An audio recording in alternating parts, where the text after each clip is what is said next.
गुरुमुखो, यदि विचार करके देखा जाए तो मनुष्य के जीवन के दुखों का कारण तथा काल के मुंह में ले जाने वाले केवल एकमात्र तृष्णा ही है। यह एक ऐसी डांकनी है जो मनुष्य की आत्मिक सुख संपत्ति को छीनकर उसके जीवन को बेहाल कर देती है। यह तृष्णा निशंक पिशाचिनी है। इसका उदर कभी भरने में नहीं आता। यदि कोई ऐसा विश्वास करता है कि अपनी सब कामनाओं की पूर्ति करते रहने से तृष्णा शांत हो जाएगी, तो यह उसकी झूठी कल्पना एवं नितांत भूल है। क्योंकि तृष्णा तो स्वप्न की पिशाचा की भांति कभी बुझती ही नहीं। मानव की एक कामना अभी पूर्ण होती ही नहीं कि उससे भी प्रबल, उससे भी अधिक 2-4 अन्य कामनाएं, इच्छाएं उभर आती हैं। इन 2-4 की पूर्ति की जाती है तो 10-20 और उठ खड़ी होती हैं। इस प्रकार करते करते जीवन समाप्त हो जाता है।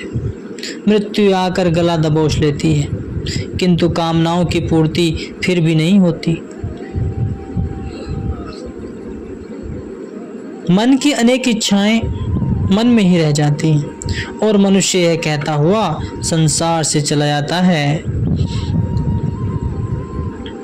मनुष्य के मन में सहस्त्रों कामनाएं ऐसी भरी पड़ी हैं कि एक एक कामना की पूर्ति के लिए वह मर मिटने को तैयार रहता है। परंतु जब कामनाओं की पूर्ति उसकी आशाओं के अनुसार नहीं होती, तब वह यही कहता हुआ संसार से विदाई लेता है कि मैंने अपने जीवन काल में बहुत सी इच्छाएं तो पूर्ण कर लीं, किंतु मैं जी भर के अपनी इच्छाएं पूर्ण न कर सका। अब भी मन में इस बात की कसक है कि काश जीवन की कुछ घड़ियां और होती तो कुछ और इच्छाएं पूर्ण कर लेता। भर्तृहरि जी कितने स्पष्ट शब्दों में कह रहे हैं कि हमने जगत के भोगों का उपभोग नहीं किया, हम ही इन भोगों के द्वारा भोगे गए हैं। अर्थात इन भोगों ने ही हमें सिर से पांव तक खा लिया है। हमने तप को नहीं तपाया, वरन तप ने ही हमें तपा डाला, अथवा तप करने से हमारे मन में घमंड या अहंकार की आंच उत्पन्न हो गई। हमने समय को व्यतीत नहीं किया, वरन समय काल ने ही हमें बीता दिया। अर्थात समय के व्यतीत होने के साथ साथ हमारा ही जगत से प्रस्थान करने का समय आ पहुंचा। हमारा ही जगत से प्रस्थान करने का समय आ पहुंचा। इसी प्रकार हमारे मन में बसी हुई तृष्णा, जो जर्जर अथवा जीर्ण नहीं हुई, पूरी नहीं हुई, स्वयं ही जीर्ण शीर्ण और जर्जकाय हो गई। कितना आश्चर्य है कि इधर हम वृद्धावस्था को प्राप्त होते जा रहे हैं, उधर तृष्णा की दिनों दिन यौवना उत्पन्न होती जा रही है, नित्य नूतन प्रबल एवं पुष्ट होती जा रही है। अर्थात मनुष्य की इच्छाएं दिन प्रतिदिन दिन बढ़ती ही जा रही हैं। ऐसा तो संसार में एक भी व्यक्ति न होगा जो यह कह सके कि उसने अपने मन की संपूर्ण इच्छाओं की पूर्ति कर ली है। इच्छाएं अपूर्ण रह जाती हैं, जीवन की अवधि समाप्त हो जाती है तथा तृष्णा की उदर पूर्ति करने के प्रयत्न में मानव स्वयं आशा तृष्णा के मुख का ग्रास बन जाता है।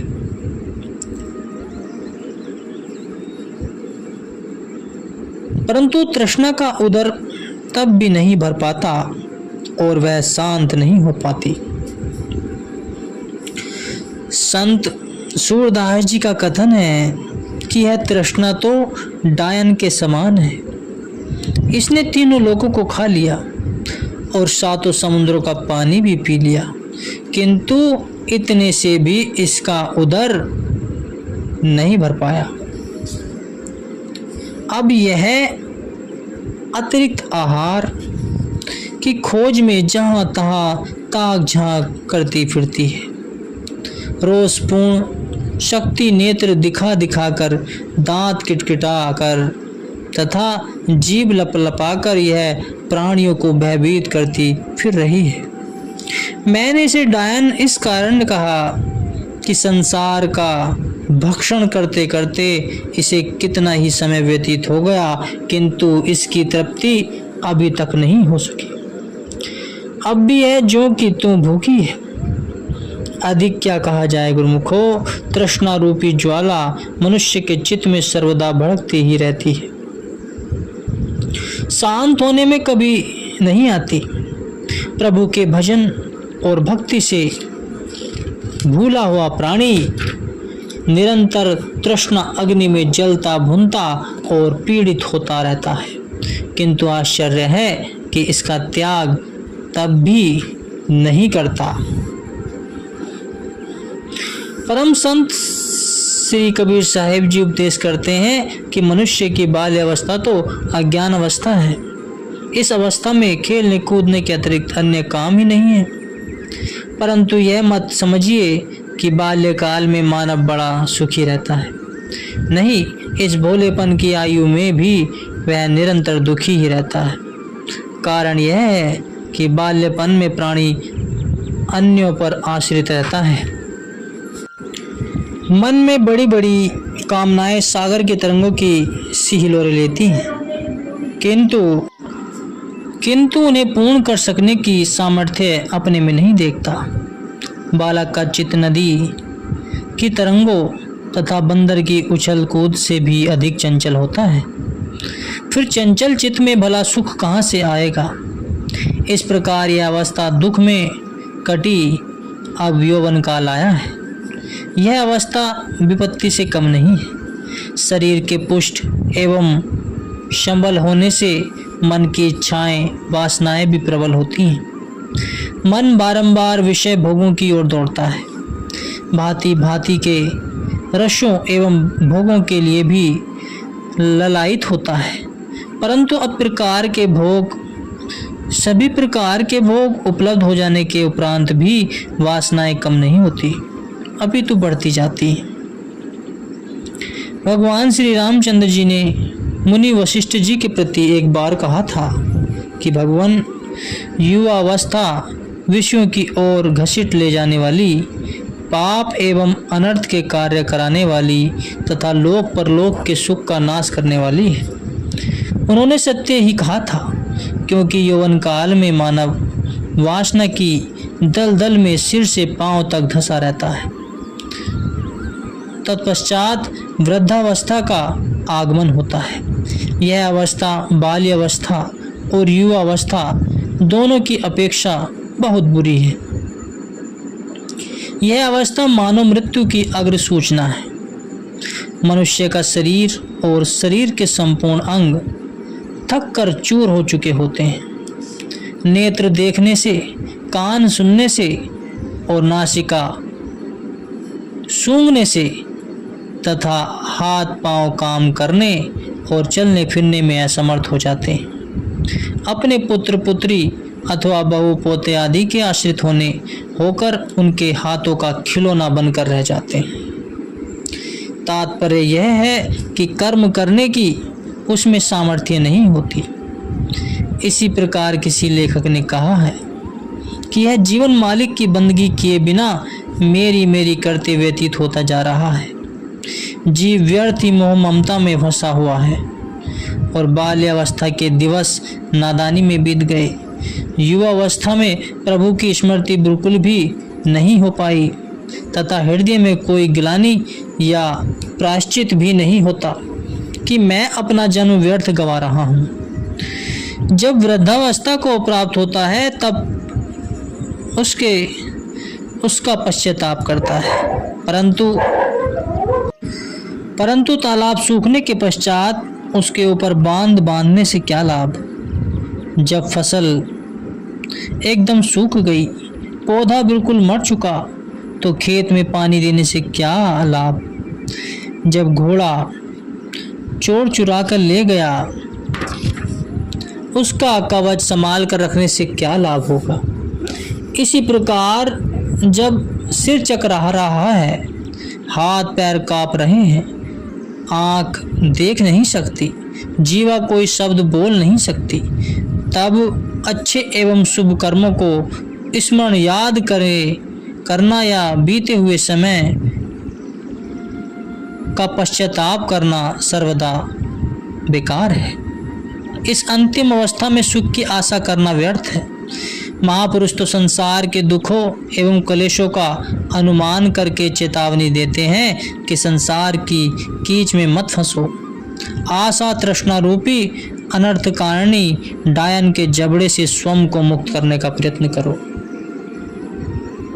संतों का कथन है कि आशा तृष्णा अथवा लोभ एवं मोह ही समस्त दुखों का मूल कारण है। तृष्णावंत जग में दुखी, आठों पहर कंगाल, जिन पाया संतोष धन, सो जन माला माल। अर्थात तृष्णाणु प्राणी संसार में सदा दुखी रहता है, चाहे कितनी ही संपदा उसके पास हो, तथा उसकी लोभ वृत्ति उसे आठों याम दीन दरिद्र बनाए रखती है। ऐसे धनवानों की तुलना में वे निर्धन प्राणी, जिनके चित्त में संतोष का निवास है, वे सदा सुखी रहते हैं, क्योंकि उन्हें संतोष रूपी धन प्राप्त है, जो सर्व सुखों का भंडार है।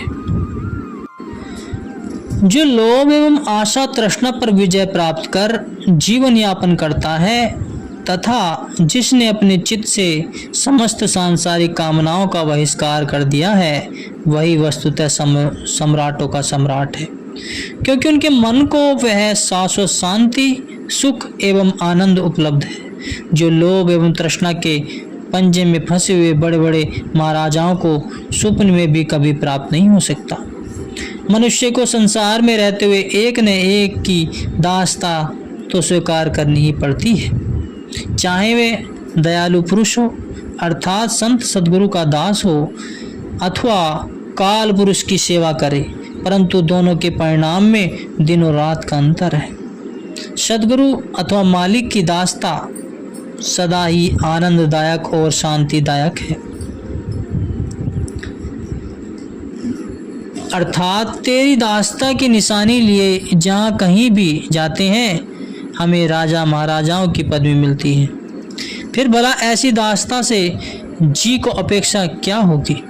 यह दास्ता की ऐसी श्रृंखला है कि अपना आधिपत्य कर चाहूं और से जीव को स्वतंत्र करा देती है, और अंत में अपने देश में अपने मालिक के कुल से मिला देती है।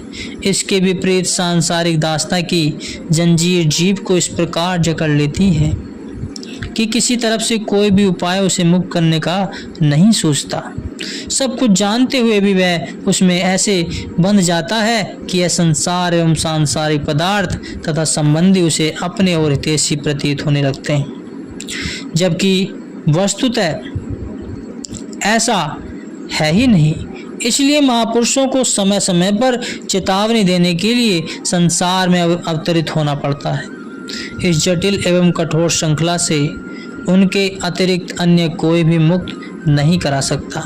जगत की नश्वरता को प्रमाणित करते हुए परम संत श्री कबीर साहिब जी कथन करते हैं कि रहना नहीं देश बेगाना है, यह संसार कागज की पुड़िया, बूंद पड़े धुल जाना है। यह संसार कांटों की बाड़ी, उलझ उलझ कर मर जाना है। यह संसार झाड़ और झांकर आग लगे जल जाना है। कहत कबीर सुनो भई साधो, सतगुरु नाम ठिकाना है। यह संसार परदेश है और हम यहाँ परदेसी हैं, हमें यहाँ सदा नहीं रहना है। यह जगत कागज की पुड़िया के समान है, जो जल की एक बूंद पड़ने से ही धुल जाएगी। यह संसार कांटों की एक ऐसी बाड़ी है, उसमें उलझ उलझ कर मनुष्य मर जाएगा। यह जगत सूखे झाड़ झकाड़ की भांति है जो अग्नि में जलकर भस्म हो जाते हैं। श्री कबीर साहब जी कहते हैं कि हे प्रभु के प्यारे, इस जीवात्मा के लिए एकमात्र ठिकाना अथवा शरण स्थान सद्गुरु का नाम ही है। इस शब्द में श्री कबीर साहब जी ने अति सरल शब्दों में विभिन्न प्रमाण देकर जगत के यथार्थ स्वरूप को स्पष्ट किया है। सचमुच यह संसार जीवात्मा के लिए परदेश है और यहाँ परदेशी के समान रह रहा है। आज नहीं तो कल, कल नहीं तो परसों अथवा कुछ ही दिनों पश्चात जीवात्मा को इस संसार से प्रस्थान करना ही होगा। जब तक यह शरीर रहता है तब तक संसार से संबंध अथवा नाता भी रहता है। इस नश्वर देह को का क्या भरोसा कि कब धूलि में मिल जाए, परंतु जीवात्मा का तो जगत से कुछ भी नाता और संबंध नहीं है। आत्मा तो परमात्मा का अंश है और परमात्मा का धाम ही उसका वास्तविक देश है। मालिक से बिछुड़कर आत्मा जगत में आई और इस जगत को ही अपना घर मानकर इसमें ही चित्त अटका लिया। परिणाम स्वरूप आत्मा संसार के मोह बंधन में बंध गई और दिन रात दुखी हो रही है। इसमें संदेह नहीं कि मनुष्य को इसी संसार में जीवन यापन करना है तथा जब तक जीवन है तब तक संसार से संबंध अथवा नाता भी रहना ही है। परंतु संसार को चित्त में बसा लेना तो नादानी है, जिसका परिणाम परेशानी ही है, जिसे मनुष्य आठों पैर भुगत रहा है। जाको रहना उत घर, सो क्यों लोड़े इत, जैसे घर पर पहुना रहत उठाए चित। परम संत श्री कबीर साहिब जी कथन करते हैं कि जिसे उस देश में जाकर रहना है वह इस देश का अपना क्यों मान बैठा है। अर्थात जीवात्मा तो उस अमर देश का वासी है तथा उसे उसी देश में लौट जाना है। जब यह अपना वास्तविक देश नहीं है तथा जब लौटकर निजी घर जाना ही है तो फिर इस जगत की तथा जगत के भूखों की कामना को चित्त में क्यों बसाता है। सहस्त्रों बड़े बड़े राजा महाराजा संसार को अपना कहते हुए तथा अपना बनाने का प्रयास करते हुए जगत से चले गए, परंतु यह जगत और जगत की माया किसी की भी नहीं बन सकी, क्योंकि इसमें वास्तविकता कुछ है ही नहीं। जैसे कहा गया है, बागे दुनिया व हकीकत चमने तस्वीर अस्त, जी गुलिस्ता गुले मकसूद बादमा में तलब। वस्तुतः संसार उपवन नहीं अपितु उपवन का चित्र मात्र है। इसलिए मतिमान पुरुष, इस उद्यान में से तुझे अभिष्ट कुसुम नहीं उपलब्ध होगा, अर्थात इस बने हुए चित्र से तेरी कामनाएं कदापि पूर्ण नहीं हो सकेंगी। चित्रपट पर अंकित आम, केला, अंगूर, अनार आदि विविध फलों के चित्रों में क्या किसी भूखे आदमी की भूख मिट सकती है? कदापि नहीं। इसी प्रकार माया नगरी के झिलमिलाते मनोहर पदार्थों के उपभोग से आत्मा की धुंधा कभी भी शांत नहीं हो सकती। भाव यह है कि इस विश्व के से सच्चे सुख व शांति की आशा करना नितांत भूल और मूर्खता है। किंतु विश्व की कामनाएं मनुष्य को आनंद के हरे भरे बाग दिखाकर आत्मज्ञान से विमुख कर देती है। इस भ्रांति में पड़कर जीव अपनी वास्तविक पूंजी को गलत राह पर लुटाने लगता है, जिससे अपना जीवन कष्टों में डाल लेता है। विचार करना चाहिए कि जगत की यह सब रचना, यह लुटवाने माया के पदार्थ, रसीले प्रतीत होने वाले रसभोग तथा घमंड उत्पन्न करने देने वाली ऐश्वर्य सामग्री, बिजली जैसी चमक और बादल जैसी छाया है। इसमें स्थिरता कहाँ है? इसलिए इसका अभिमान करना नितांत भूल है गुरुमुखो।